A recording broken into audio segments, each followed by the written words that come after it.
Yeah, here we go. This is the RaceGuru Thunder Hour. I am your lead host for today, Sean Engel. You can find me on social media platforms at SeanE247. And with me, we have the Kingfish himself, the one that fishes up all the victories through DFS. Mark Hogan, the DFS Marlin, with me. How are you doing today, Mark? Sean, just trying to survive September here. So it's been an eventful couple weeks, and glad to be back on to talk some NASCAR with you in the heart of football season now. Yeah, I can tell, especially since September is when sports really kicks up right here. Not just for us, but for all of us here at FantasyGuru.com. This is the time, and it's only going to escalate from here. We talked a little bit pre-show about that, Mark. Yeah, we talked a lot about it. You know, we got basketball season coming up here, college football season. We're going to start to see more and more marquee matchups as we go. And NASCAR playoffs, we're eliminating drivers here, and we're getting closer and closer to the championship. So it's things are heating up across the board, and particularly from a racing standpoint too. Oh yeah, and this is where the drama is only going to ratchet up from here. It's only going to get bigger and bigger. But, you know, we are a part of FantasyGuru.com. And as mentioned, Fantasy Guru, they cover a lot of sports, not just NASCAR, but they also cover football. And they got their NFL packages and guide available for purchase right now. Go ahead, get on in there. Regular season is ongoing for NFL, so plenty of opportunities in order to make some money right there with the Fantasy Guru staff. I mean, it is incredible stuff that they put together. Hard to get through all of it all in 1 week sometimes, too. Yeah. Sure. Yeah, I mean, the amount of football content we're putting out right now is bar none. I can't imagine any competitor even coming close. And, you know, quite frankly, some of my material, you know, I'll utilize, you know, everything else that's out on the site. You know, if you really take the time to consume all the content we're putting out on a weekly basis, you're setting yourself up for success, particularly for football season, but all of the other sports here as well. We do everything. Yeah, it's true. We also have MLB content still available at Fantasy Guru. It's almost time for the MLB playoffs to begin, so there's some more other exciting opportunities in order to hear from Ray Flowers, Brett Wojo, and the rest of the MLB crew over there as they're still grinding it away every day. But we also have other package options, including MVP, Platinum, VIP, and all-in packages. You can go forth and contact support at FantasyGuru.com in order to get the best possible deal to give you the best bang for your buck, per se. Whatever you're looking for, whatever sports you want, send them an email, and they'll be able to hook you up with what works best for you. So there you go right there. But enough about FantasyGuru.com. Let's start this week's show off by talking about the races that just finished up here. We went to the Magic Mile the past weekend, New Hampshire Motor Speedway there, Mark. So we had two races over there. We had the Cup Series race, and then the Truck Series race also happened during this past weekend there. For the trucks, Corey Heim. It was Heim time once again, you know, and he points to his arm with the watch, you know. It happened for the 9th time this season, which ties a NASCAR record right there, Mark.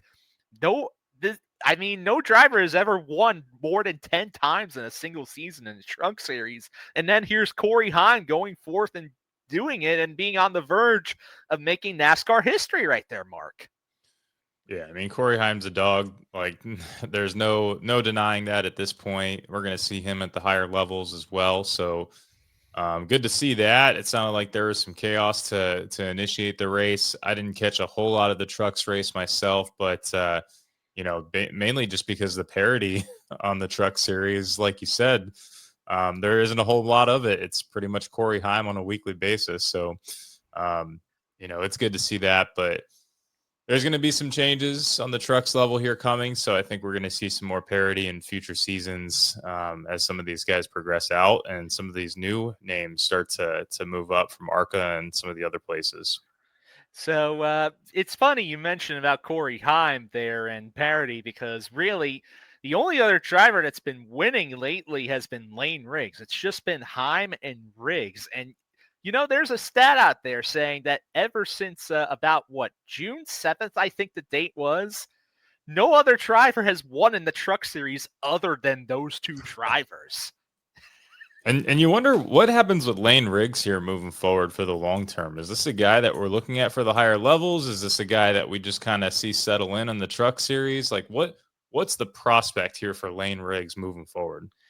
Well, at least there is a little bit of an idea of that we have in regards to Lane Riggs' future. That's a tease for later when we get towards the news segment of this show. But yeah, Riggs, I think he's got a bright future ahead of him, especially with how he continues to perform at this level right there. So both Corey Heim and Lane Riggs, we might see them in the Cup Series before we know it if they keep performing at this level. That is for certain right there. And the Cups race, man, I mean, it just seemed like Team Penske just kind of dominated from the get-go and throughout the race, and Blaney and Logano kind of going back and forth. We saw Larson get in the mix too, but man, Team Penske kind of just ran the day. Oh, man. Penske showing off that speed. The competition does not like to see that. That is for sure, especially when considering how Phoenix is going to share some racing characteristics with New Hampshire, which we just ran through. And, basically, both flat tracks right there. If we see a Penske car in the championship 4, we might see the 4th season in a row where a Penske driver ends up winning the Cup championship, Mark. Blaney looks like he's in some pretty good shape. But what'd you think about Hamlin and Gibbs and that whole run in there? Oh yeah, that's the big drama that's being talked about out from the weekend right there between Ty Gibbs and Denny Hamlin right there. For context, in the middle of the Cup race, Ty Gibbs was ahead of Hamlin right there. And then when Hamlin first got ahead of Gibbs decided to rough him up a little in order to try and gain the position back, and then did get ahead, but then Hamlin, well, he drove the car in there and he punted Gibbs up into the wall right there, and Gibbs crashed out as a result right there, Mark. So there's definitely a lot of conversations and drama that being had, especially after Denny Hamlin's comments on the radio saying somebody should talk to Ty Gibbs and let him know what the deal is, basically. I thought I caught something when I was watching some of the highlights too, where they were talking about, or Gibbs might have said something else on the radio where he was like, I don't know why everyone is making it so easy for him. Or he said something along the lines of like, I don't know why everyone's getting out of his way. Like basically like kind of questioning, not conforming with others. So I don't know. I didn't catch like if that was happening elsewhere and people were just kind of letting Hamlin fly by, or if it was, truly him just, being competitive in that scenario. That's a good question right there, Mark. But the whole big thing about it is the context of should playoff drivers, or rather, should non-playoff drivers let playoff drivers by, especially if they're teammates? That's been the big topic of discussion overall because Ty Gibbs and Denny Hamlin, they are teammates, and for them to get it in an incident like this, it's very much not teammate-like behavior you can put. Ty Gibbs has been a little feisty, I feel like, all season, too. We've had a few different instances where he's been pretty frustrated or upset on the radio or kind of maybe not in full communication or in line with his spotters. Just feel like there's been a lot of friction there with that car and with that driver this season. Yeah, but we also have to remember that Ty Gibbs is one of the youngest drivers in the field too. So Still we have, learning. yeah, he's still got a lot to learn in that regard overall as it stands. I mean, he's only 22 years old, which is tied for being the youngest driver in the field with Carson Hocevar. I guess I forget about that, or you don't realize just because I feel like the name is just so familiar as of recent. But yeah, you're right. I mean, he really hasn't been around for that long. Yeah, despite this being his 3rd season in the Cup Series, I believe, off the top of my head right here. Uh, yeah, Gibbs, he quickly rose to the ranks. He went from ARCA straight to Xfinity. Only had one season in the Xfinity series, and then right here in Cup, and this is his third Cup season. But that was it for me. Unless you got anything else on the Gibbs Hamlin thing. I mean, it seemed like Blaney and Logano pretty much just kind of controlled the race because they were able to hold the two front positions for the good majority or the good first portion, and that's huge, man. If it's a good reminder from a DFS perspective. Again, if you compare two drivers who are starting together, they have the ability to block and kind of keep each other in the same spot. So, the ability to work together to not wreck. Curious to see how that plays out as we progress further and further within the playoffs, because I don't think anyone's going to be working together for that championship position. But it's a good thing to just, again, remember is, put a premium on those drivers who, start with their teammates.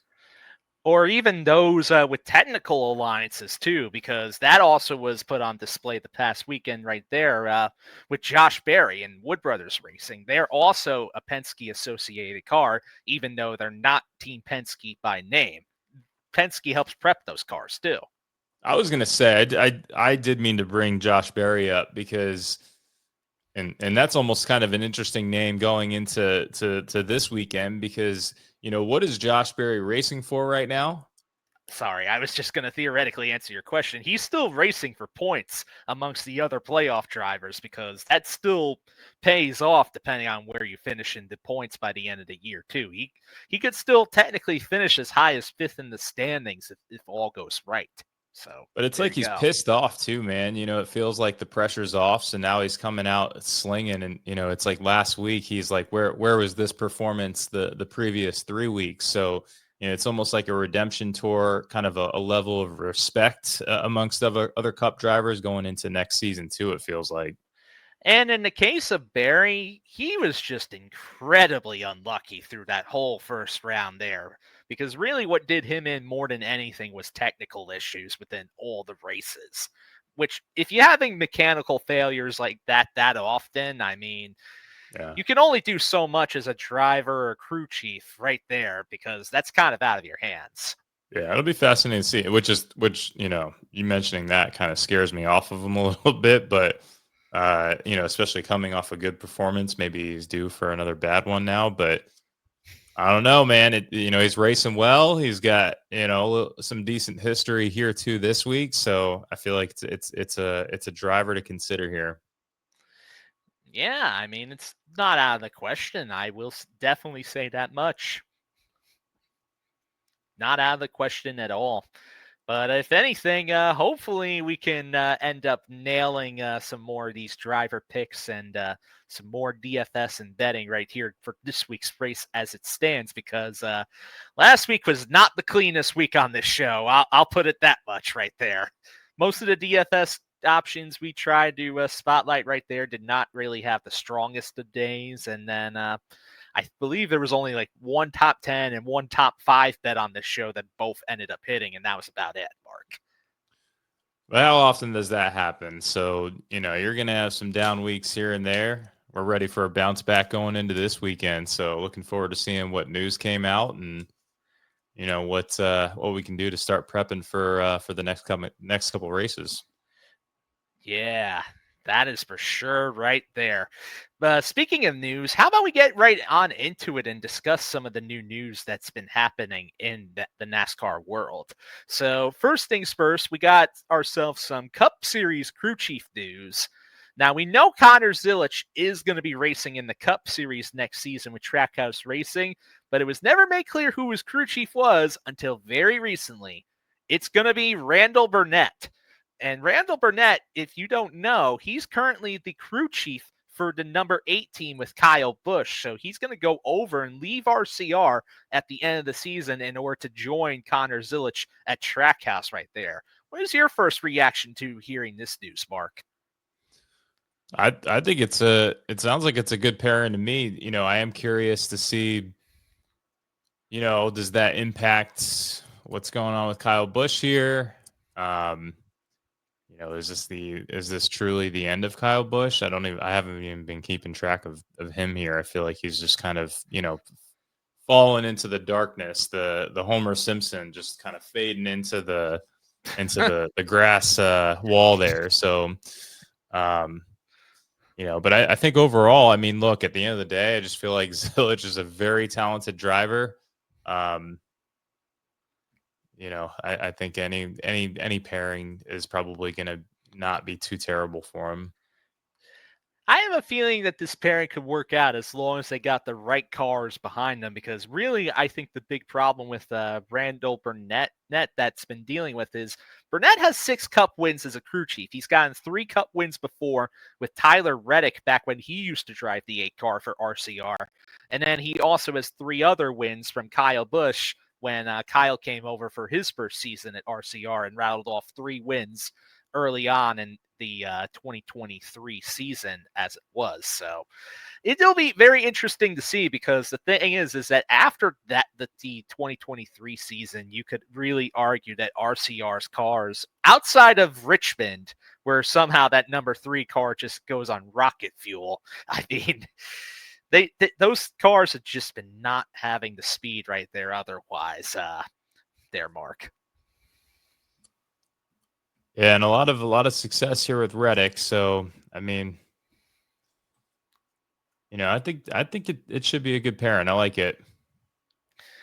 I think it's going to be one to watch, but I know what kept happening was that after this was announced, people online were like, "Oh, we know who should be in that 8 car next year. It should be Rodney Childers, right? Oh, should it be Rodney Childers? Oh, wait. That looked like it may have been possible until this announcement that ended up coming out today about Rodney Childers, that he's joining Junior Motorsports in the 2026 Xfinity O'Reilly series to be the crew chief of the number 1 Chevrolet right there. I'm still not going to get used to O'Reilly until I hear it a couple more times. It's going to take a long time. Yeah.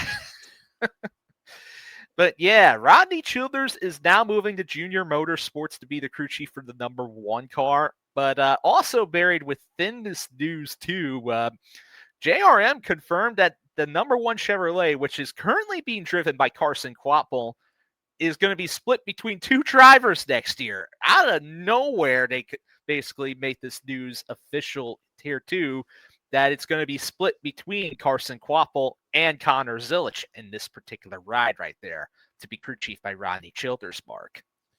Yeah, it feels like a bit of a head scratcher in the sense that, you look at Carson Kvapil, and I mean, he's 4th in the Xfinity playoff standings currently. So, I mean, you're looking at a pretty good driver here, in and of itself, to be kind of split in time here with Zilich. But maybe, it's because he wanted the opportunity to work with that team and get some of that exposure to, some top crew chiefs and personnel and spotters, whatever. So I'm wondering if it's just almost like a grooming type of seasoning move for Kvapil, an opportunity maybe to take 1 step back, to take 2 steps forward. And maybe there's some people telling him that they don't really, the way that he's driving and racing right now, they don't foresee him having the ability to move up. So he's maybe taking a step back to elevate his game a bit here. Who knows? But that it is quite a bit of a head scratcher. These are 2 top tier type of drivers to be splitting a ride. Yeah, and also, let's not forget about Childers himself there. He's had plenty of success in the Cup Series. He's had 40 Cup Series wins as a crew chief, 37 of them while being the crew chief for Kevin Harvick back during his tenure in the Cup Series right there, as well as the 2014 Cup Series championship right there. So Childers has a lot of experience, so it's going to be very interesting to see how he's going to be able to gel with these young drivers. And judging based on how they're splitting this ride, my guess is that Kvapil is probably going to be the driver that ends up getting more races in the number 1 car compared to Zilich, especially because we know that Cup Series drivers do have certain restrictions when it comes towards the different kinds of races they can participate in, Mark. So I do think that might come into play right there too. And maybe also is perhaps another reason maybe could be just due to the amount of sponsorship that maybe Quappel might have is not as much in order to maybe hold the full season perhaps as well too, Mark. Maybe that's why they're also doing this. That's a good point. Yeah, I didn't even think about that. Yeah, it's a possibility right there. But yeah, that's going to be overall interesting. I'm getting word that we got ourselves some really interesting news fed to us from another source right here. This is apparently about Raja Caruth. Apparently, he's going to be running half of the Xfinity Series schedule next year in the JRM number 88 car. That's a pretty big move. Wow. It's a bold opportunity for Raja Caruth, I feel like. Yeah, he's getting some good opportunities here between both this week driving in the Hendrick number 17 and then this. Man, this is wild. I'm looking into more of this news right here because this just recently dropped right here. Yeah, and that's up to the minute. So, we'll see what the fallout with that looks like, and how that news kind of shakes out, and making sure it's the 88 and all that good stuff. But at the end of the day, I feel like Raja Caruth, he's getting his looks, man. So we should know a lot more about this driver here a year from now. It's very interesting about Raja right there. So it's a source online saying, yeah, that it's Junior Motorsports on a part-time basis and to drive half the O'Reilly schedule. Maybe in the 88 car, numbers currently uncertain. So that's currently what I'm seeing. Nothing is official yet for sure, but this is what the sources are out there saying. Getting into some other news right here. We got ourselves a interesting Cup Series. Okay, we talked about NASCAR and court cases all year long, and we've talked about how there's been different ones that have been happening. We know there's the big one between 2311 and Front Row Motorsports that's been happening, but in the midst of all this, there was another notable one happening between Legacy Motor Club and Rick Ware Racing, where Legacy was trying to buy out a charter from Rick Ware Racing for next season, but then there were some contracting disputes right there. But now the two teams have come to a charter agreement overall, and now they came to a settlement where the details are not public as it stands right now, Mark. But what we do know is that Legacy is going to be getting a brand new charter, and that's going to be coming active in the 2027 season as part of the settlement right there, Mark. What is your first reaction to this news? Hey, I mean, at this point, Legacy Motor Club they've been crushing it this year, I feel like. So, I don't know. I mean, I'm excited about it. We get another charter here for, I guess we'll see the details. I don't know how that works. If when they merge, it's like, is there a chance it's still considered a charter for Rick Ware, or it's definitely an additional charter for Legacy? All of that is kind of confusing to me as a newer fan, I should say. So what I've gathered based on this deal is that originally this charter was supposed to be leased out to RFK Racing for the 2026 season, where it's going to be for the 60 car with Ryan Preece in order to maintain a full-time driving ride for 2026 at the very least. So as part of this whole charter agreement, Legacy is going to be honoring this part of the original deal, and that charter is still going to go to the 60 car for next season. But after that, though, the 60 car is going to need another charter in order to stay as a charter-based team rather than an open team, kind of like, the 2311 and Front Row situation where you don't get as much prize money. And basically, there's a chance that if a race has more than 40 cars, that you could be eliminated from even getting into the race. That's the difference between open and chartered entries right there, Mark. So this is important to note right there because now we know that charter situation is going to be coming into play. for 2027, more than likely, right there, Mark. Yeah, it's interesting how then Ryan Preece's name gets thrown in there as a nice little wrench curveball into everyone's plans. Yeah, big time. But what's interesting to think about too is that now we know for a fact, more than likely, that Legacy Motor Club is going to be a 3-car team starting in 2027 right there. So we talked about Legacy and the fact of what might happen if they ever got a third team going, about who the potential drivers right there could be. And there's one name that immediately attaches my attention to that right there. And I got to tell you, Mark, I think Legacy Motor Club's going to be loving that decision that they're going to make. Who do you think it's going to be? I was just dropping a pun right there to hint at who it was going to be. Oh, okay. I didn't catch that. Loving that decision right there. Oh, Jesse Love. Okay. I mean, that would make sense. That actually seems like a really good fit. Well, I mean, there's been reports that Legacy and Jesse Love have both talked to each other at points during the season, potentially for another Legacy Cup ride if one were to surface for 2026. But what's to say that maybe it's going to be in 2027 instead, since we know that Legacy is going to remain a 2-car team for 26 and then expand in 27. I mean, Jimmy Johnson, he said it himself that the 2 drivers that he was most interested in the Xfinity Series from this season were Connor Zilisch and Jesse Love. It only makes sense. Well, I mean, I think Rich, if he's listening in, and maybe Corey Heim has some sort of involvement or included in that conversation, and who knows who else is moving around a year from now, and when they decide to do this, what the timing is, or who they decide to take that on.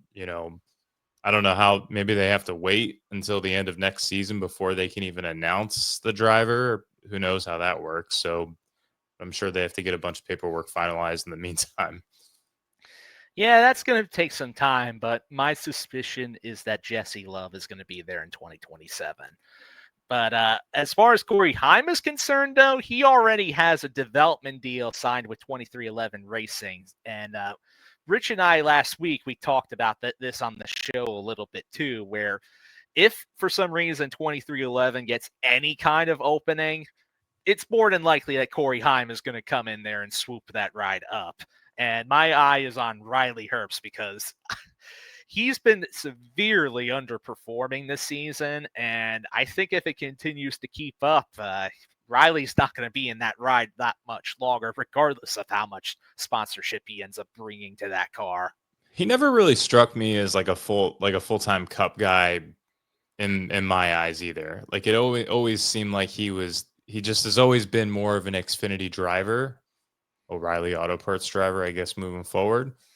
I don't know. He didn't seem to fit from the get-go when it came to Cup racing, it felt like to me. It's a sponsorship ride. He's a pay driver. That's all it really is, because he has that monster sponsorship because of Terrible Herbst, and they have a relationship with the guys at Monster Energy right there that basically they've been covering his whole NASCAR career from when he went down to trucks to Xfinity. I mean, he spent several years in Xfinity with top-tier teams, and it wasn't until late into his Xfinity tenure that he was starting to really win races right there too, or be that competitive, Mark. Yeah, we can see him go. I mean, same thing with like a Cole Custer. Like, yeah, he's going to have his races where he gets some good place differential, I guess, but I don't know, just kind of another dead space driver from a talent standpoint. I think the case for Cole Custer is a little bit different than Riley Herbst, because I think Cole actually does have some legitimate driving talent, but just does not have the cars or the right situation behind him in order to really show that. I mean, we've seen it a few times where he's kind of flashed a little bit on like the road courses, for example, where the car does not matter as much this year. It's all that Xfinity seasoning that he's had, I feel like, helps him out in those types of courses, but Not to mention Cole's been doing better overall in the standings compared to Herbst, even though both of them haven't exactly lit the world on fire. Let's just put it that way. Getting into the last story of the day, we hinted at this one earlier right here with the familiar Truck Series driver. It's about Lane Riggs. He plans to return to Front Row Motorsports for the 2026 Truck Series season. Now, an official announcement has not been made yet, but Riggs himself actually commented on this, saying that overall his expectation is that he'll be back with Front Row for the next season, but then also perhaps try to also vouch for getting some Xfinity or Cup Series starts as well. So spread his driving abilities out to try himself out in the other two series. Mark, what do you think of this? Well, it's interesting that he kind of, he came out and just directly admitted that he feels like he needs another year. So that actually might be a good sign of a driver on the right path and taking the right course to, make sure he's ready when the time's right versus rushing into it. I don't know if Riley Herbst can be considered that, or it didn't matter when he got into it. But, obviously it seems like he has aspirations of moving up here, but, in the meantime, it's particularly because we won't see him go up against, Corey Heim as often, right? He might have his turn to kind of dominate next year a little bit more than, he already has been dominating to a certain degree. So, but now he gets to move Corey Heim out of the way, see what he can do in that capacity, and then give it another year from now, and he'll feel like he's ready at that point, and maybe internally with crew chiefs and all that kind of stuff, there's talks behind the scenes that those same people are also telling him, give it a year and we might have some openings for you. Yeah, it's pretty interesting to consider. We also talk about Front Row, and we also talk about 2311. We do not know the situation about those teams and their status, because the other mystery element to this is the big lawsuit that's been happening. Because if they win or lose, it could also depend on whether these teams are even going to be running next season as a result of that lawsuit too, Mark. That's something to consider as well right there too. Yeah, it's another element to throw in there that, again, it's hard to speculate on some of this stuff because there's so many different moving parts going on. And I feel like NASCAR news is just rolling out like rapid fire these days. So it almost always it feels like pick up towards the second half of the season. Oh, big time right there, especially when it gets towards the end of the season. That's when silly season really kicks in, but there's a lot of headlines in order to keep watching. We know that Corey Heim, at the very least, he's not going to be back full-time in trucks next year. He's going to be doing some other kind of situation, whether that's jumping between all three series or maybe finally getting his legs into Cup right there. Remains to be seen. It's probably one of those two situations more than likely, but yeah.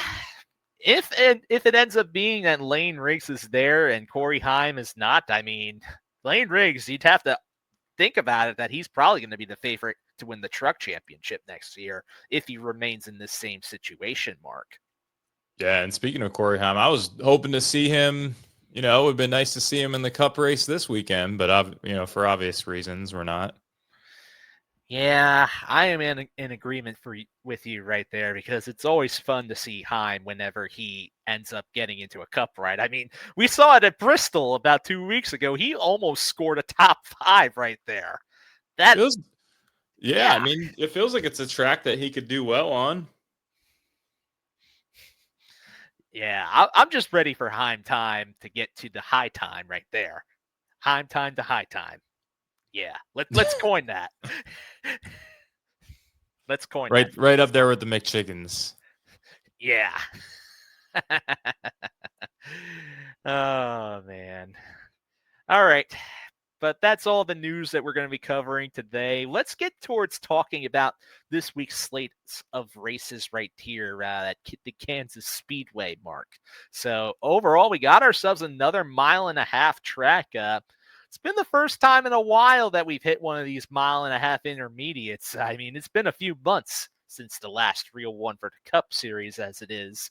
They're using the usual intermediate and speedway rules package for this week's race. It's the second time that this season that the Cup Series will be visiting Kansas as it is, and they're going to be joined by the Xfinity Series this week there, Mark. So overall, we got 2 races right there. What do you think we should expect between these 2 races? Well, I think we've really got to balance out our lineups here. We're going to be looking for some place differential, but we also have plenty of dominator points to go after. You always have to remember those fastest lap points as well. That's probably the one area that I would like to even do more research on over the next couple of days is what does this track look like? Who's recording the fastest laps? Is it always the guy in the front, or is it these guys that are collecting place differential towards the back? So that will be something to clarify and make sure that we hone in on leading up to the races. But really also factoring in and considering the playoffs here. And I think that's a general consistent theme as we're talking about this is these playoff drivers. They're going to make sure they can hang in the race no matter what. They're going to do what they can to retain position. And I feel it feels a little less risky to maybe go after a playoff driver who has a high starting position because of the fact that they're going to do whatever it takes to stay up towards the front by the time the end of the race comes around. So I think we really have to have a balanced approach and do a nice mix of place differential, but also dominators here. Yeah, and it's a good point to bring up about the dominators as it stands there, Mark, because the last 2 races at Kansas have both seen at least one driver lead triple digits in the amount of laps led right there. Kyle Larson, he dominated this race earlier in the season, and then in last year's fall Kansas race, Christopher Bell, he led over like 150 laps. And even though he didn't end up winning the race, he still held firm right towards the front of the packet. But a lot of the other races in the next gen car has seemed to be been split between a couple of drivers leading a bunch of laps all at once. So this might be a good track where we might end up seeing multiple potential lap leaders perhaps coming into play right here, Mark. Bell and Larson, really, those guys, those names stand out to me a lot.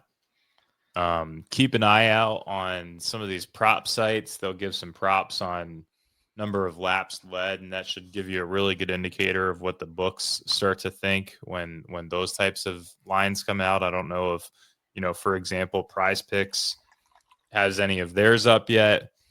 But just get creative with, doing your research, use the books to pull some lines that, in player prop sites that maybe you don't go to maybe find some different types of over-unders that you're not necessarily seeing in the general mainstream places here.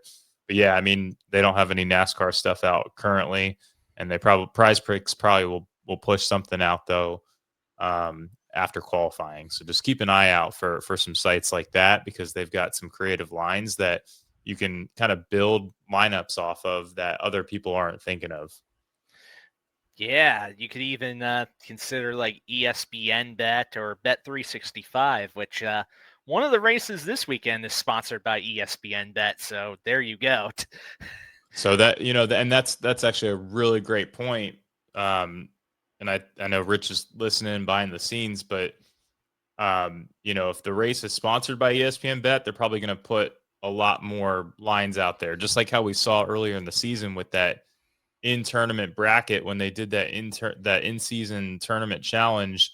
All of a sudden, you got some of these like sites like ESPN Bet and stuff putting up all kinds of stuff. So yeah, and DraftKings put up a lot more head-to-head bets when that was happening.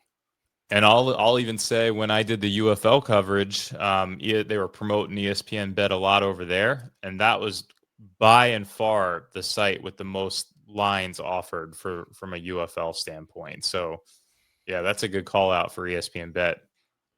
Truly, right there, it does matter, and the betting side of things is interesting because as far as winners are concerned, we do have our usual favorites, but this is also a track where maybe every once in a while, someone within like the middle part of the driver ladder could end up being a surprise too. And we've seen it before.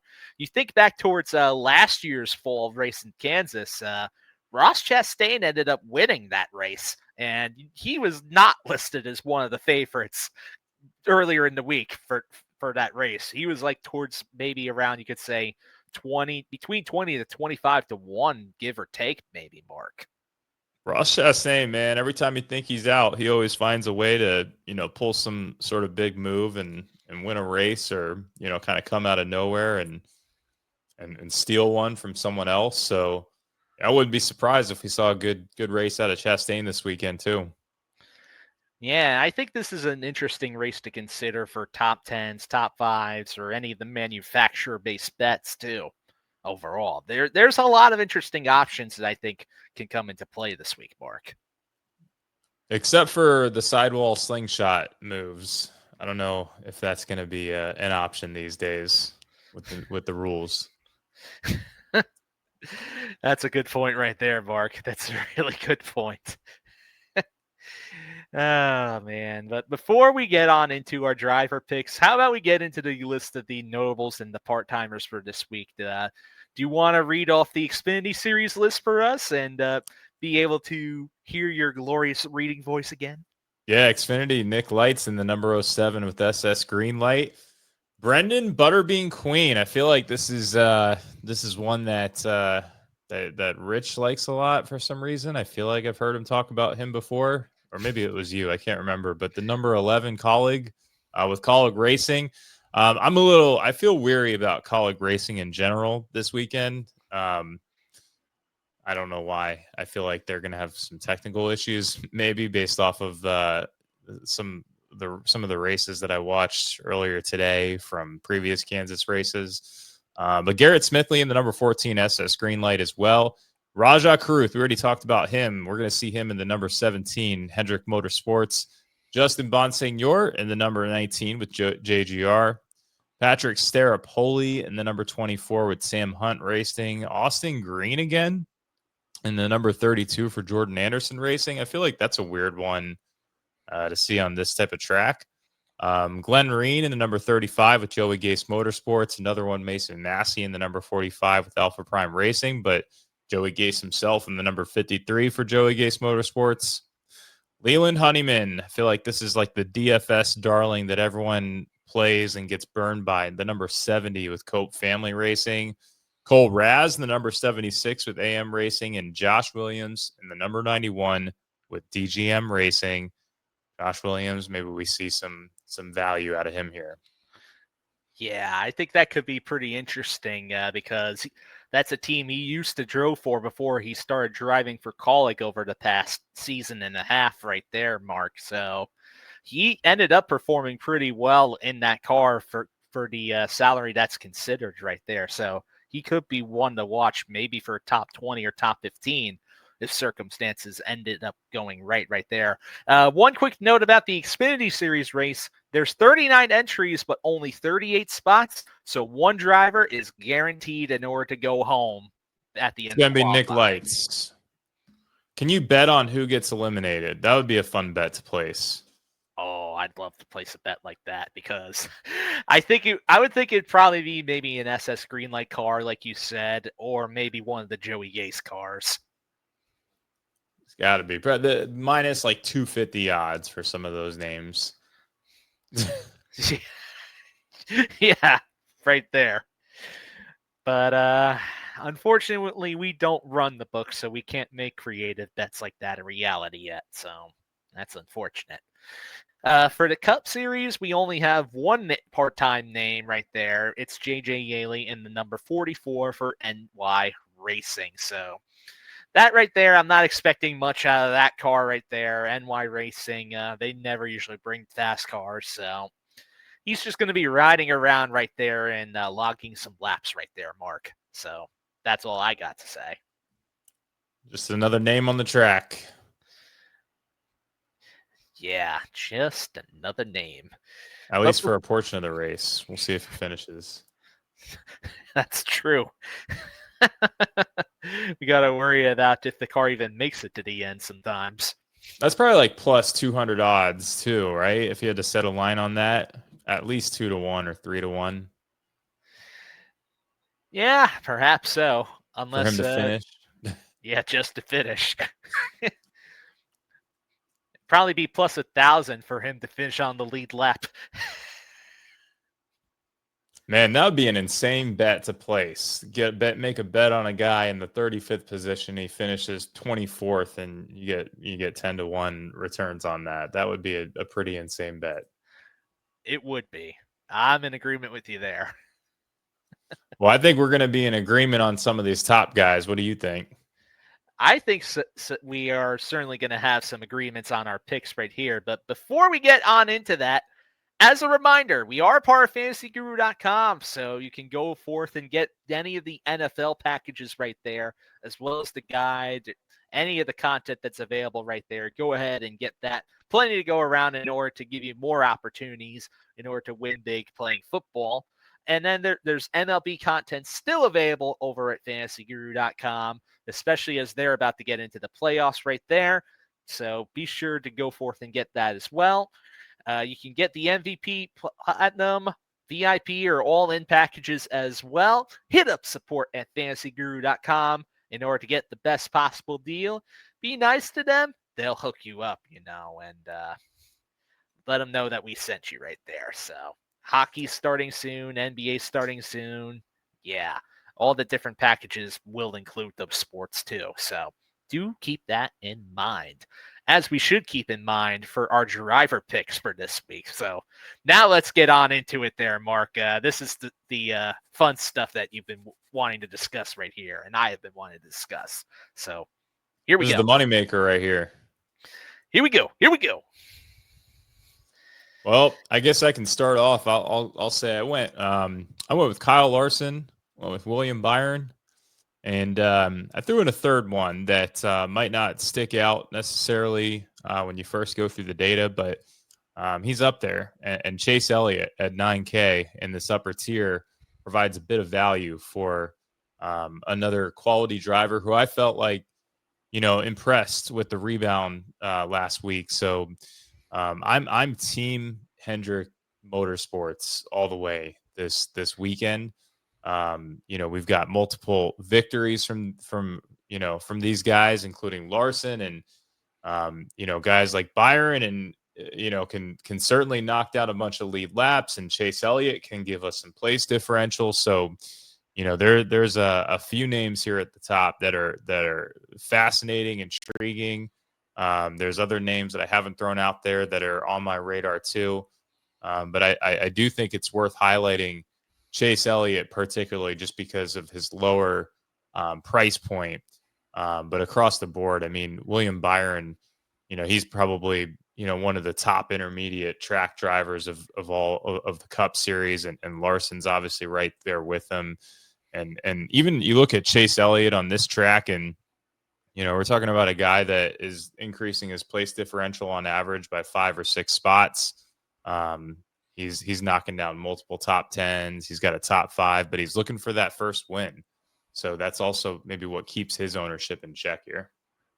Yeah, I do like the Elliott call out a lot, actually, right there. He's a flat 9K on DraftKings, which means you can easily throw him into the lineup, and that gives you a little bit of cap flexibility as well, too, right there, compared to some of the other top names that you'll be able to add into your lineups over at the DraftKings side of things. So do like the results right there. And Elliott, he's an interesting pick. He's also 11K on FanDuel as well, so he's not going to be an overwhelming driver there either in order to put into your lineup as it is. But I think from what it sounds like, you're liking the idea of a Hendrick Motorsports stack this week, huh, Mark? Yeah, I'm all about it. Like I'm quite frankly willing to squeeze in all 4. But the fact that we got 3 in the playoffs, all of these guys grade out well on this type of track, on this track. It's going to be hard for me to not have at least a pairing of Hendrick Motorsports drivers here for this weekend. I just went ahead while you were going forth and talking about that. to experiment with a Hendrick stack, and on both sites, you can comfortably fit all 4 drivers into the same lineup right there and still have some playable options as it stands right there, especially on DraftKings as well, where the last 2 drivers, the average salary will be 6,100 right there. Off the top of your head, do you know, this is complete shot in the dark here, who would have a technical alliance with Hendrick Motorsports? Any of these younger teams or any of these teams where we've got some value tier drivers to target? The one off the top of my head that I can remember is Ricky Stenhouse Jr. with Hayek Motorsports, because they also run Hendrick engines as it is. Interesting. Okay. Let's see Ricky in this race. Which, yeah, you can also fit him into a Hendrick stack as well on DraftKings because he's 5,700. That leaves you with 6,500 left right there, too. So you also have a few other options as it stands to consider for other drivers to add. I think Rich is saying in the background, possibly Rick Ware as well. You could do way better than Rick Ware with that whole stack right there. Yeah. But if you did, I mean, if you went down to Ware or something like that, and then you paid up for another driver in the mid-tier range. It's possible. It's possible. It's I all don't know. about organizing that would, it. yeah, that would take some guts, but yeah. But let me get my list of drivers out there too. I also share Kyle Larson and William Byron on my list. Byron's been incredible on the 1.5 miles this year. He's been one of the best overall drivers on this track type. And Kyle Larson, he was really good on this track type earlier in the season. He's historically pretty good on Kansas, so got to throw him in there too. Let me throw in one non-Hendrick driver from the last driver on my list. I got Christopher Bell. So we're going with the Gibbs car here as well in order to perform well. And Bell, he ended up leading a lot of laps during last year's race, and he's one of only 4 drivers right there that's finished with 6 top 10 finishes in 7 races in the next-gen car at this track. Now, we already mentioned Kyle Larson. He's another one of those drivers in that category. Another one is Bell's teammate Denny Hamlin right there. We didn't talk much about Hamlin right now, but he could be a sneaky one to watch as well.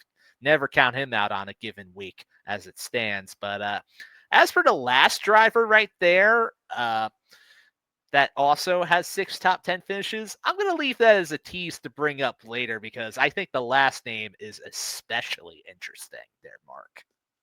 Yeah, that's going to be. I'm curious who you got there, but I okay. So Hamlin and Bell, Bell really stands out to me here. Hamlin, I mean, he's got plenty of great track history as well. The concern I have, though, and I think this is why I'm going to take this approach, is I'm a little concerned about the Toyotas in general. Again, watching some of the previous races, like the cars that seem like they have consistent issues here are the Toyotas. You should see 2311's results and how they kind of fared back in May. But just in general, I'm kind of off of Toyotas and putting them into my DFS lineups just because I feel like there's a higher risk. So my thought process is I'm probably going to stack Hendrick and then, maybe consider some of these Toyotas in my betting and kind of hedge it that way where I'm not building them into my lineups. But I maybe place several bets on C Bell and then maybe an outright on like a Hamlin or something like that. So that's kind of my thought process. I would prefer to keep the Toyotas in my betting portfolio here for this weekend. Then I have to ask you this then. What do you think of the Fords this week? I think the Fords are up there. And what's interesting is like if you look at top manufacturer on DraftKings right now, Ford has I think they're like plus 270. I want to say Chevy's plus 125 and Toyota's plus 170. So for whatever reason, the books have Fords in last. But quite frankly, I feel like there's a lot more success on the track, and those guys seem to also sustain as well. There's some one-offs that you're going to see, like a Keselowski or something, who might not have as good of results. But My thought process is Chevy 1, Ford 2, Toyota 3. Interesting. Very interesting to note, especially because, oh yeah, Inspired, they do have that technical alliance with Hendrick. Yeah, that's right there too. So I forgot to bring that up earlier. Okay. But getting around to the Fords, though, Ford has never won on this track in the next-gen car, but both Chevy and Toyota have multiple times. So something else to keep in mind right there. Yeah, Rich, when you know you said Spire, and that's exactly who I thought of too, was Hocevar. Is, hey man, this feel like a Hocevar race a little bit? Like, just when people aren't thinking of him, all of a sudden Hocevar comes flying through like a rocket and lands a top 5. Yeah, Hocevar has certainly done that this season. That is for sure right there. But he's more of a mid-tier option this week rather than a top price pick. But you know what? Let's go right to the mid-tier actually right now as we talk right here. I got 3 drivers right here in order to name. I got Ross Chastain, last year's winner. Chris Buescher. Yeah, that's getting a Ford driver in there. And I like RFK at least to do some kind of damage for DFS. And Alex Bowman.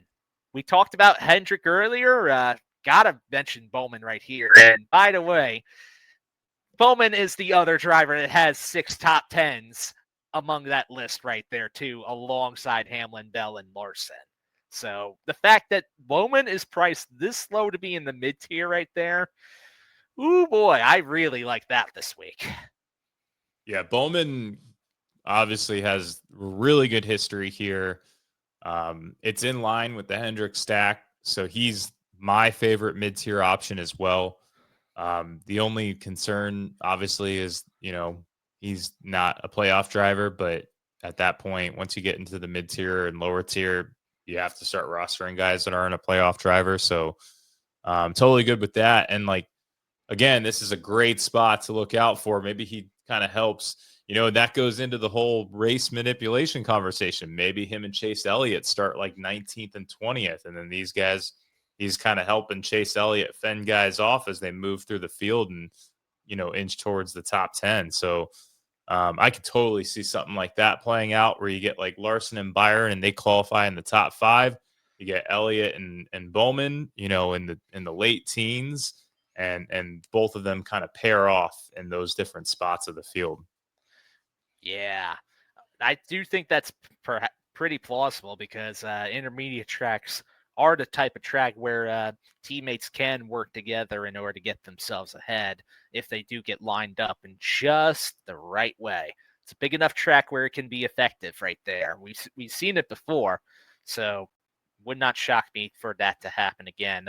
Also was going to give a shout out to Ross Chastain right there too. He's another driver I really like a lot this week for this race. He won this race last year, but in the next gen car, he's finished inside the top 20 every single time, dating back to 2022. In fact, if you even want to go back further, he's not finished outside the top 20 since 2021 right there, Mark. I mean, he's been a beacon of consistency, and if he qualifies outside the top 10, like if he's like 15th or so right there, I think that is the perfect spot in order to roster him into lineups this week, Mark.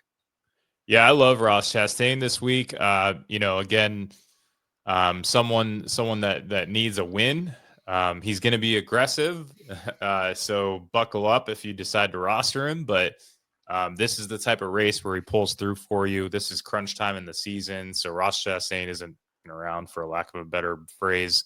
And I think this is going to be a week to roster him, despite there's a reason why the price point is inflated, right? So sometimes we see Chastain around 8K, maybe even in the high 7s. But we can see him upwards to 9K, depending on the type of track. And normally he gets priced up on the tracks that, we see him, return value on. So my mid-tier guys are exactly the same as you. And, Chris Buescher, I mean, quite frankly, what I like to reference him, and Rich has referenced him as well this way. I think you too, but Mr. Top 10. And so, when I'm looking at top 10 bets as well, like Chris Buescher is a huge name that sticks out to me. when you're talking about a guy that can give you some plus money. So I'll allude to that, of course, in our betting segment, but that there's a non-playoff driver in that mid-tier that's particularly attractive as well. I can agree with that for sure. I mean, he's finished 11th or better in the last 3 Kansas races, with 2 of those being top 10 finishes. So that's one to certainly consider right there too. And RFK, they're going to be trying to race just to finish out the season strong. And considering some of the other options in the mid-tier range, I got to say I really like Buescher in comparison to most of these other drivers as it stands right there, Mark. Even though there's a few other names that I also considered right there too, Carson Hocevar being one of those names for sure. And another one that I was going to throw out there was maybe Austin Cindric, perhaps, just because he's finished in that 11th to 15 range in a lot of these mile-and-a-half races this year. But I almost didn't want to mention him because he's a little qualifying dependent, as is Carson Hocevar too. Yeah, I would say both of them are qualifying dependent, but both of them fully in play. In one name we talked about earlier that, it's probably not my favorite play because he's priced up, but could command really low ownership in the mid tier is Josh Berry. We saw him perform well here in May. He had a good race last weekend. It's risky. It's going to be single digit ownership though. He's priced up at 8,200. So everyone's going to go to Ross Chastain. Everyone's going to go to Chris Buescher. I can assure you, we're probably going to see Josh Berry at single digit ownership. And hey, man, another qualifying dependent play probably. But if he can qualify pretty high, although I think this was in May, he started in the back and he landed a top 5. So I think that was a little bit of luck with some cautions, but I want to say that Josh Berry is probably a great leverage play, but a huge risk too. Yeah, Berry started in the 38th position and then ended up finishing 6th earlier in the year right there too. Berry's a bit of a wild card because we've seen him have his fair share of mechanical failures this season on varying tracks. So that I think is going to also chase people away from him and leave him at really low ownership right there, because it's simply like taking a chance if he's even going to finish the race. But if he does, though, it's been no shock that number 21 team, they showed some speed on these kinds of tracks as well, too. So if you're in a tournament, it may just be worth it right there to consider Josh Berry. You got to have some balls, though, man, especially, with Chastain kind of sitting there and Buescher. Like, those seem like a much easier to stomach type of drivers to throw in your lineup. So, it's probably a larger field type of play, too, in my opinion. Yeah, even when you go forth and compare the fantasy points per race on DraftKings with the three drivers in question, Chastain has 34.6 through the entire season so far. Buescher is 30.7, and then Josh Berry's is 18.5, and that's like the total average amount of DraftKings points that they've earned through all races this season. I think I would play like a Buescher or a Chastain in like a 250 person or less, or maybe even up to a 400 person or less tournament. And then I'm looking at Berry once I get into like that 700 person or more type of tournament. Yeah, I do think that each of these drivers, though, offer some different options, though, and I think that's good, especially if you're doing a multiple lineup kind of setting, which on these types of tracks, that kind of approach can really pay off, too, because sometimes, like mentioned earlier, we see multiple different drivers end up becoming dominators at this track, and then right there, if you switch up the driver variety, it gives you some kind of coverage where at least one of your lineups is more likely to actually be in the hunt for the big prize. Yeah. Well, we're going to need some value plays to fit in some of these top tier guys. So, some of the names that I thought of, and I think we overlap a little bit here as well, but Ryan Preece at 6,900. He's at the top tier of this value range. We talked about these RFK guys looking to finish strong. Ryan Preece, no reason why. He's been running pretty strong all year, and he's got some crazy place differentials. This is a guy that's on average moving up 10 spots a race when he goes to Kansas here. So Priest is easily in play. And then we go down a little bit. So I tried to give 3 options in 3 different areas. John Hunter Nemechek at $6,200. So a lot of people probably got burnt messing around with John Hunter Nemechek last week. So maybe we see a little bit of a lower set of ownership on him going into this weekend. And this is another guy who's averaging close to 9, 10, spots on average on this track here. And John Hunter Nemechek strikes me as the type of driver that I could see perform well on this type of track. So give me some of JHN at just 6,200. And then really got another name that, quite frankly, I'm a bit biased because Noah Gragson has made me the most money this season. So my top lineups earlier this season, I had a tournament knockdown with Noah Gragson in it at single-digit ownership.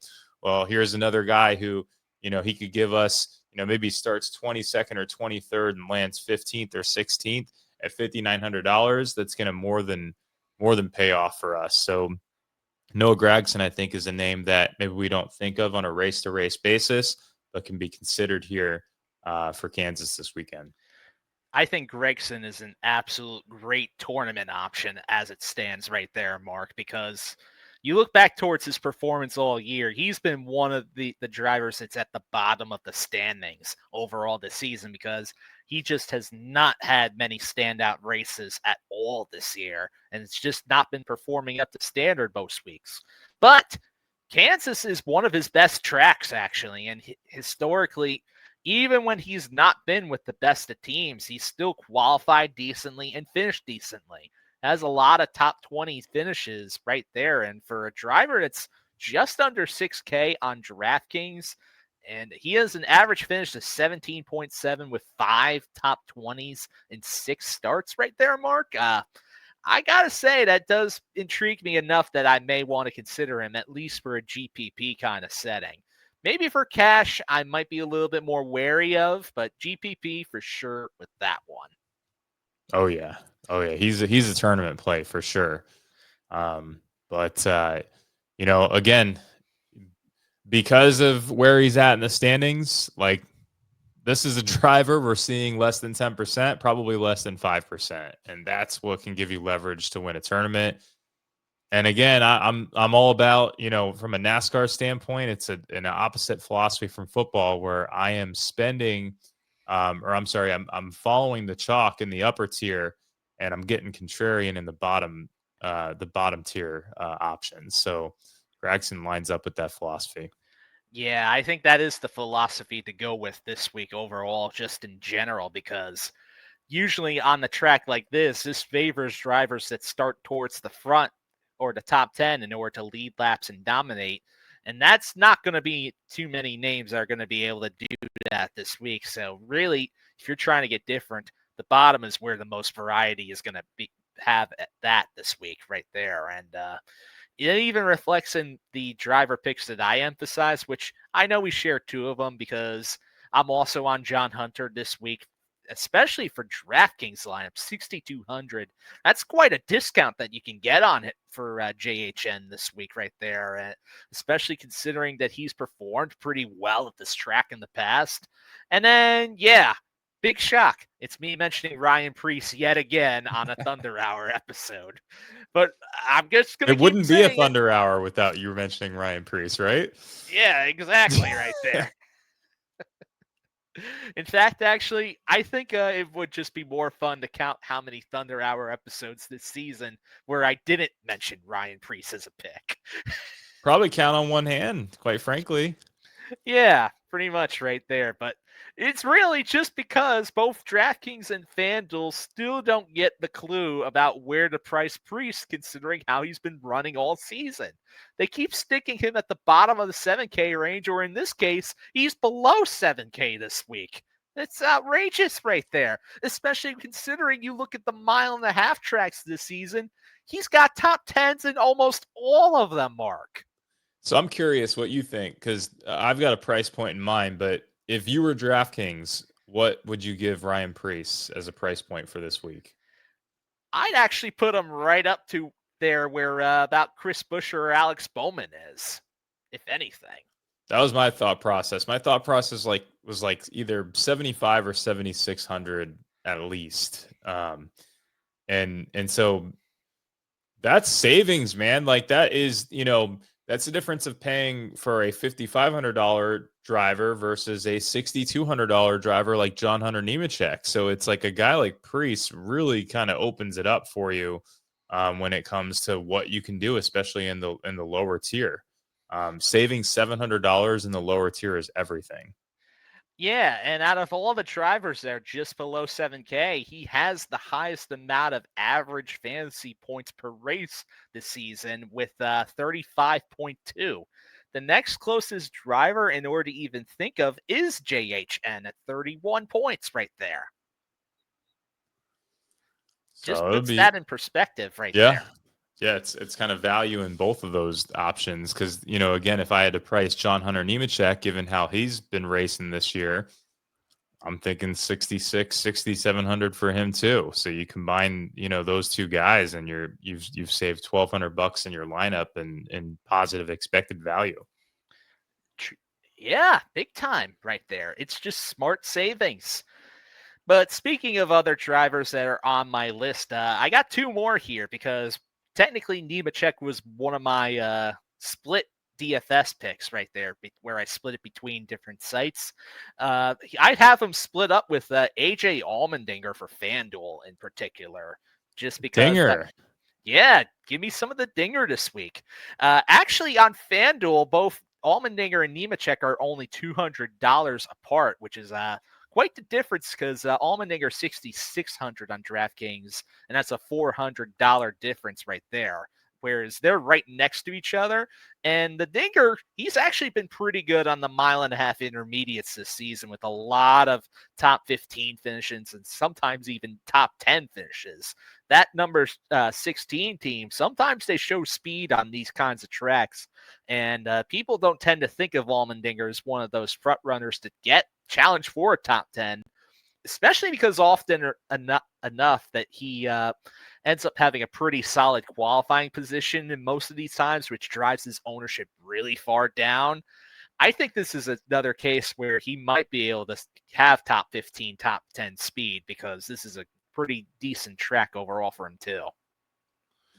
We've seen him get some positive place differential.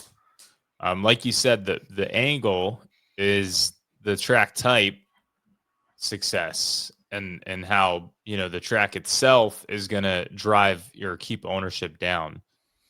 I get nervous about I mentioned earlier I get nervous about Colleague a little bit. That makes me a little wary, but I think it's a fine tournament play. And Allmendinger, here's the thing.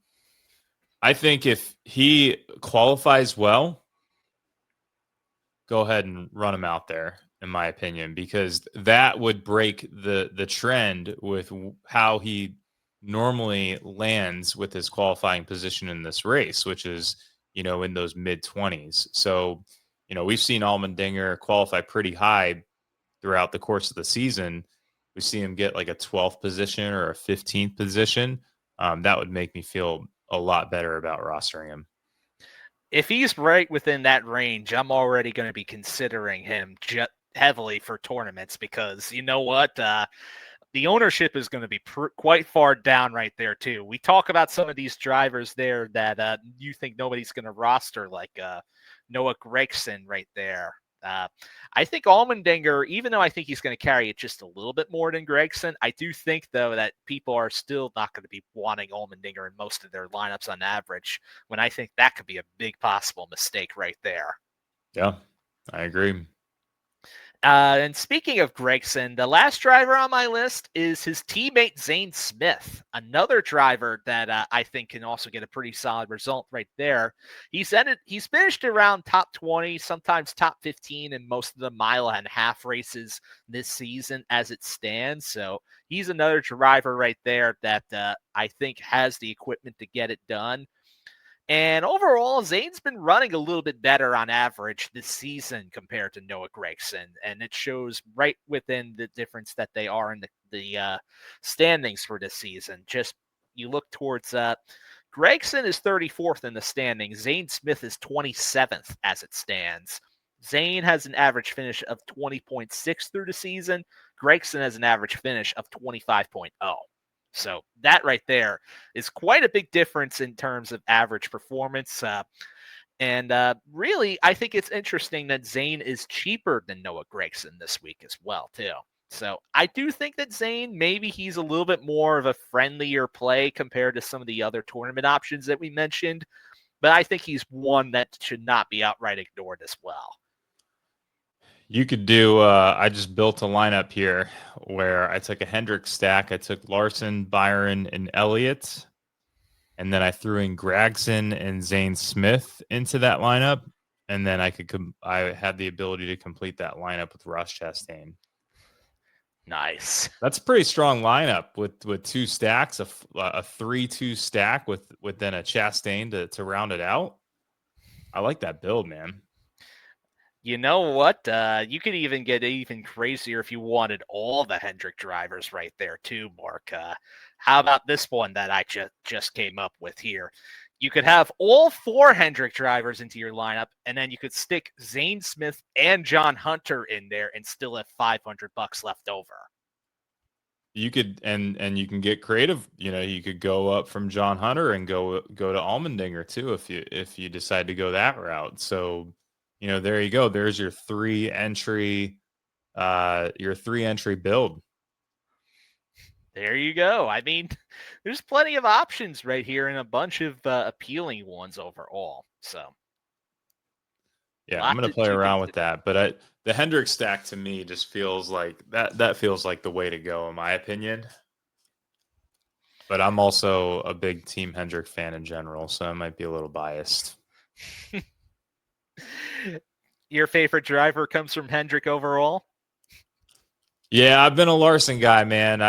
But I like Elliott. Like I'm, Byron. There's reasons why I like each one of these guys. Quite honestly, Bowman's scrappy. Byron's the iRacer. Like, there's a lot of cool things I think going on with Hendrick Motorsports. It does feel like they're the class. They're kind of like the Yankees of the different teams. It feels like so. Yeah, I'd say that's an accurate comparison considering that team has won more championships than any other NASCAR team in history. So there you go. So I'll take that stack with that type of caliber of a team. I'll start my lineup with that group. Hey, why not? I think it has a pretty good chance of working.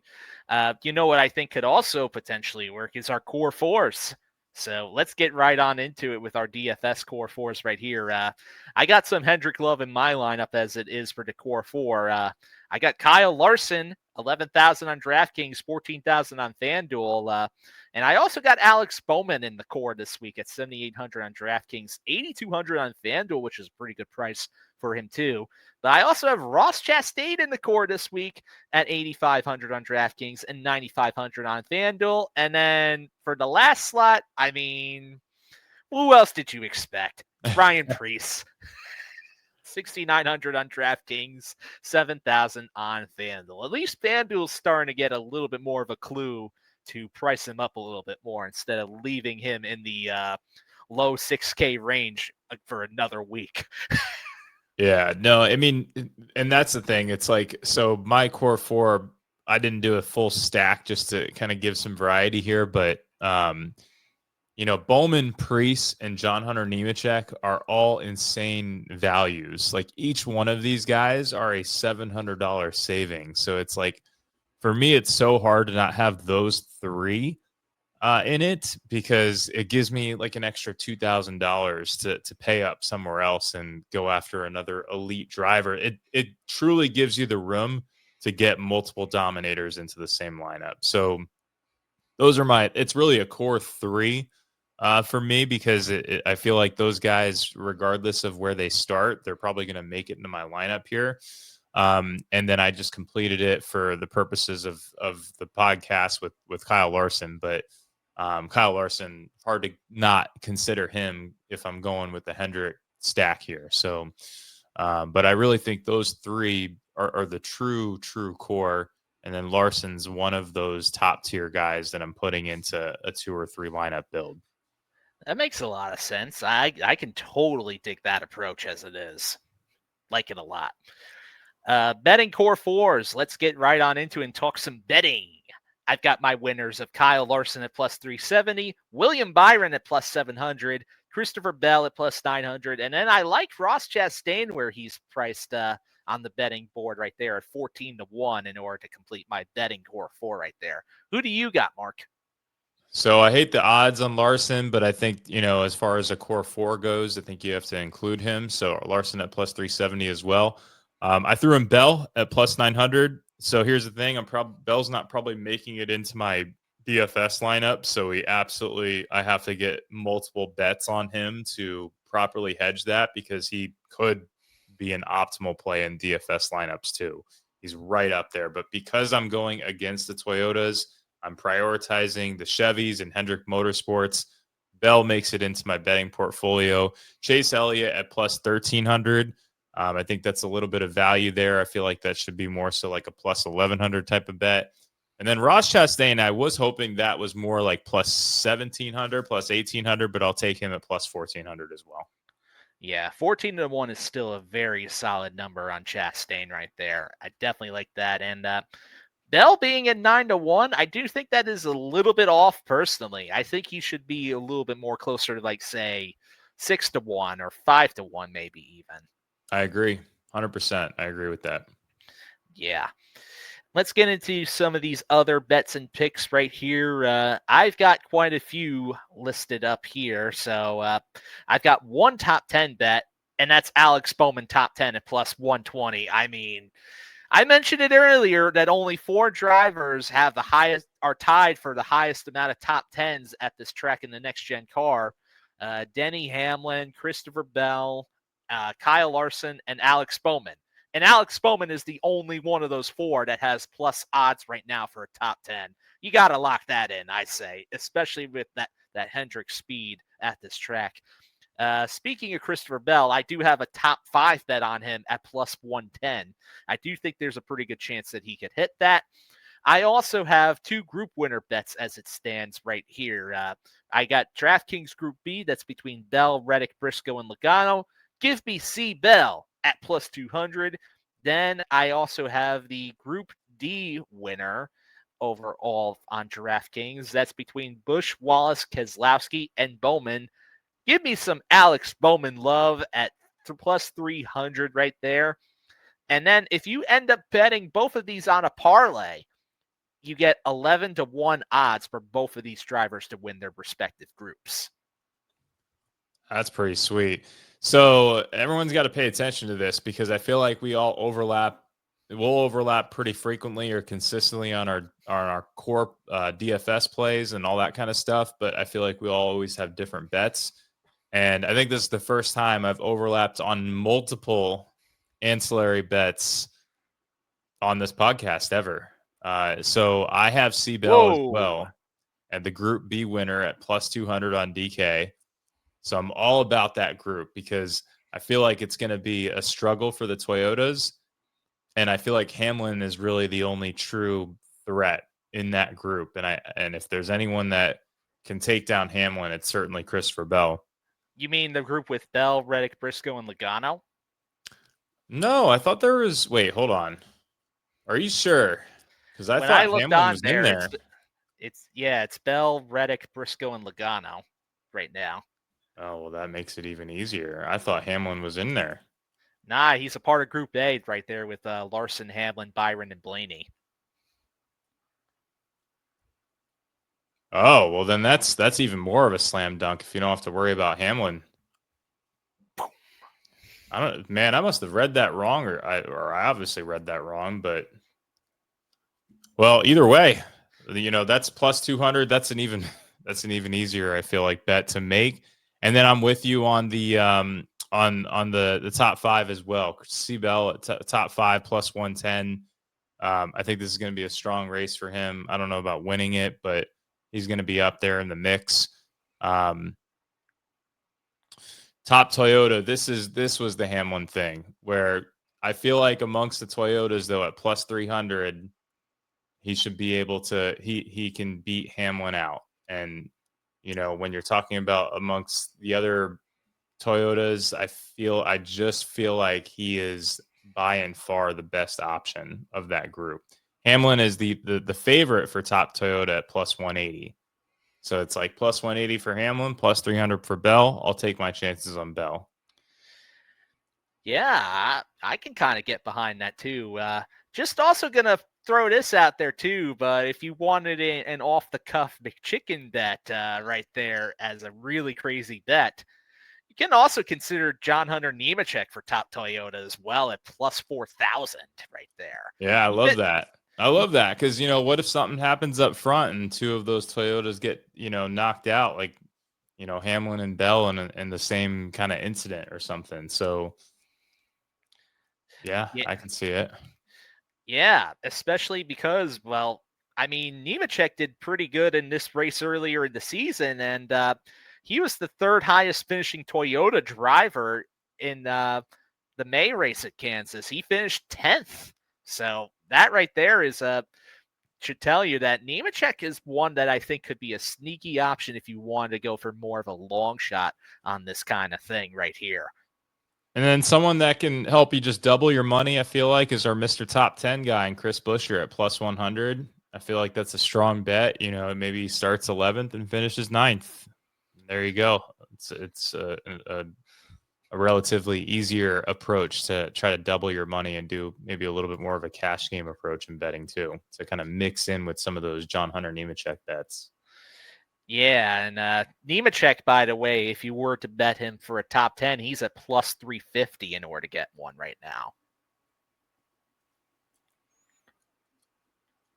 Yeah, we'll see where he qualifies. That would be quite the outing for John Hunter Nemechek.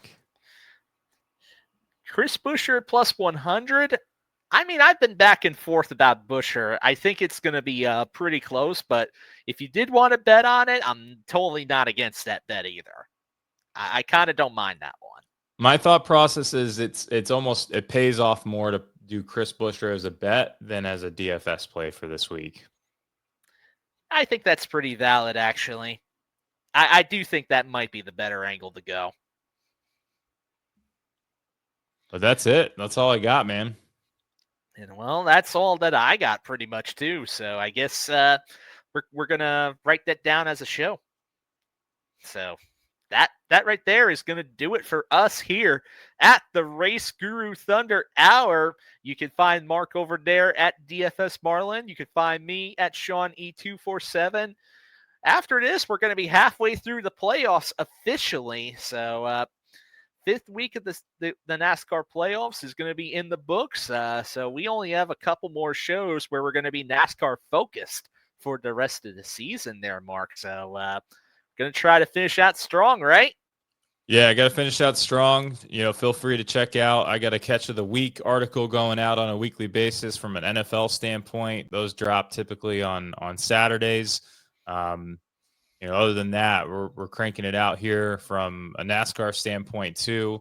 I know it gets a little bit slower on the NASCAR channel, but definitely hit us up if you got more questions. And I'm not forgetting about playing these slates, man, because even though the contests are smaller, the first place prizes are smaller, there's more opportunity to win. And yeah, you might not come home with a 100K win, but you can quietly reel in a 5 to 10K win from building a couple NASCAR lineups to finish out the season. So don't forget about these contests, because there's some decent overlay that can start to rise here as people focus on football moving forward. Very true. Very wisely said right there, Mark. And I agree with the approach as it stands right there. We're still going to be active in the DFS channel. We're still going to be active in the betting channel. I think Mark would do well in the betting channel right there. Wouldn't you say?